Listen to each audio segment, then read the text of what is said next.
I want to be as queer as God. So my central question in this video is God queer. So what do I mean by the term queer? Queer is really anything that is outside the norm, outside of the regular, outside of what society considers to be optimal in its own idea. Well, God is supposed to be everything, and I believe he truly is. I believe he's absolutely everything, everybody, every place, everywhere, every time. And there's some queer things out there. If you think about platypuses and butterflies and rainbows and even quantum physics. So to me, God is the epitome of the queer. There's always something new and something expanding that's happening. Now, of course, this channel really right here is Thank God I'm Queer. It's really based upon the idea of bringing LGBTQ and anybody that does consider themselves outside of the norm to a space where they are understanding that they are a part of the entire fabric of everything. It's about authenticity. It's about empowerment. So when I'm asking the question, is God queer? It's because, does God include me as a queer person? However I define myself in that. Just for self-describing, I am out gay for sure. Started out as straight, but I'll talk about my story later on. Didn't come out until I was 44. And my journey of authenticity, my journey of empowerment is something that I want to really express here, because I don't want people to go through the same pain and suffering that I went through for my first 44 years of life, and even after that, until I became okay with me being gay. That was the most amazing thing to me, was that when I was okay with it, everybody else was okay with it. And that's going to be part of what we talk about on this channel, is really about how we see the earth and how we see people, how we see the world, how we see ourselves, and how, again, it is reflected back to us. But back to the central question of whether or not God is queer. God encompasses everything, and there's some really weird things out there. So if we really try to put, every time we try to put God into some type of a box, God or Jesus or Muhammad or Buddha, or however we express ourselves in that idea, or the universe, whenever we try to put God into a box of some kind, he always bursts out. You know, when we thought that the cell was the smallest particle that there was, and then we found out that there's something even smaller, and then something even smaller, and now we're discovering things that are even, you know, unfathomably ideas of how small really our physical world really is, and is it really physical at the end of the day, when you really discover the different parts of it. It's really quite fascinating. There's some things we'll be going into, but really God is, to me, very queer. I mean, he's very encompassing in that. He never allows us to put himself into a box. He never allows himself to be quantified as one particular thing or aligned with one particular way. He's really everything. So on this channel, I have decided that what I'm going to do, and I do this for myself personally, is I created this litmus test of things that have to pass through this litmus test in order for me to understand, for me, whether or not it is truth. And of course, this channel is my opinion. You can have your opinion, and you're very welcome to actually express your opinion below. We'd love to know how you feel. But these are some litmus tests for me. Number one, God is love. I think if you read the Bible, if you read any sacred texts, you're going to find at the end of the day that love is the most powerful actual, not only feeling, but the most powerful force that is out there. Love is what causes us to do things. Love is what causes us to go to work, to take care of our families.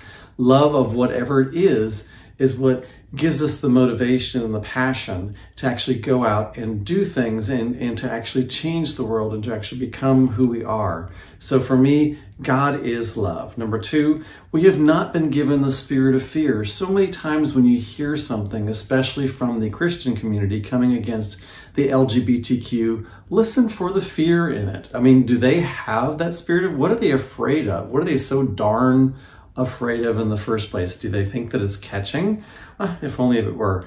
The third one is, we have been given the spirit of discernment. And what I mean by that is that when you hear something or when you come across something, when you're totally in line, or not, I don't know if we're ever all going to be totally in line, but when you're in a line with your spiritual connection, you have and it goes beyond a gut feeling. You have a knowing about whether something is true for you or not. And truth is something we'll get into later too. Truth is an interesting thing because all truths are true. But anyway, you've been given the spirit of discernment of whether or not it's true for you. Now, sometimes things feel bad, and it's not necessarily spiritual discernment, because sometimes it's actually triggering your ego.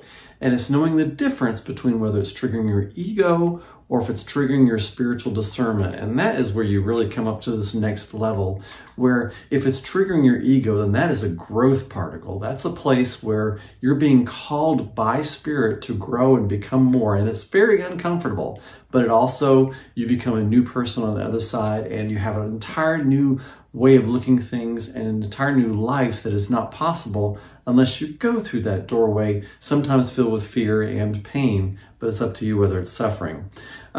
Jesus never spoke once about gender or sexual identity issues. If it was so darn important, how come Jesus never talked about it?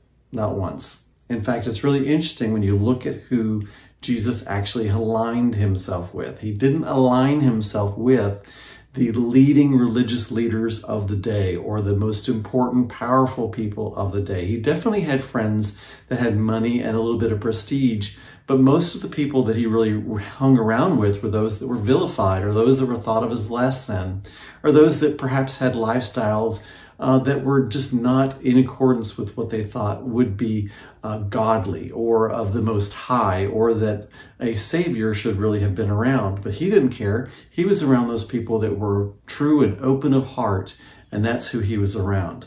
The reason for any form of spirituality is to bring us closer to God.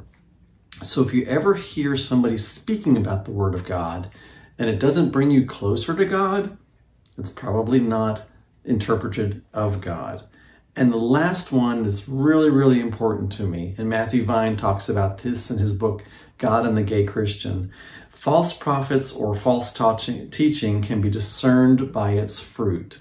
So if somebody came to me and told me, you know, you're supposed to divorce your husband and you're supposed to become straight or celibate or whatever it is, and then go out and lead this godly life, would that really be the fruit that would bring me forth to my full happiness, my full joy, my full fulfillment in life? And I can tell you, as a member of the LGBTQ community, I've seen so many people, especially of the transgender community, who have been so vilified, even by the gay community, by the way, not just from, you know, Christians, but from everybody. And so many of these people have turned to suicide and drug abuse and alcohol abuse and sexual abuse and different things. And that is false fruit. That is what that is. That is from a false prophet. So if what they're telling you or what they're saying to you does not bring you to a higher place, does not bring you to more fulfillment, does not bring you to another space of joy or another space of happiness, it's most likely a false prophet with false teaching. So I hope those guidelines have helped you. I would like for you to come up with your own litmus tests for what is truth for you, and pass everything through it. Pass everything through this filter, BS filter, to tell you whether or not it is your truth or not. But always be ready for your truth to be expanded, because that's one thing that's going to happen as you go through a spiritual awakening of any kind, is your truth will be expanded, because there's no end to that. I hope you've enjoyed this. I hope you look down and comment below, subscribe to this channel, look for more videos. Let me know what you're seeking. Let me know what you're really hoping to get out of any teachings that are from me or from anybody else. Tell me what your questions are, because I would love to address those. And if I don't, then I'm going to come up with my own teaching. So hopefully you'll enjoy that. This has been Pete Casaboon. Hope you have an amazing day, and love, peace, and release. Well, I hope you enjoyed that video. I hope it did something for you. My main goal is for it to brought you empowerment and acceptance, true acceptance of yourself and authenticity for yourself. We're always discovering who we truly are and opening up another layer of that. So that is my goal. is for you to become more authentically yourself, discover it for you, and then expose it to the world, and for you to be fully empowered in that authenticity so that you can be truly present in the now and be truly effective in this world to bring it to love, peace, joy, fulfillment, health, abundance, all those amazing things that I truly believe that God has for us. If you have any comments or anything, I hope that you will let me know below. I hope you subscribe to my channel, and I hope you'll let me know if you have any questions of any kind. You'll see some ways to actually contact me down below, or just leave a comment. I would love to get back with you. I have some programs and other things that are going to be available, and you'll be able to see that in my contact below. So let me know how I can be of best assistance, because that's really what I want to be here. I want to be an open channel to help others to come to the authenticity and to the empowerment that I have found without going through all the pain and suffering and ugliness and years of time. Let's do this quickly. Love, peace, release. Peekasabun. An amazing day.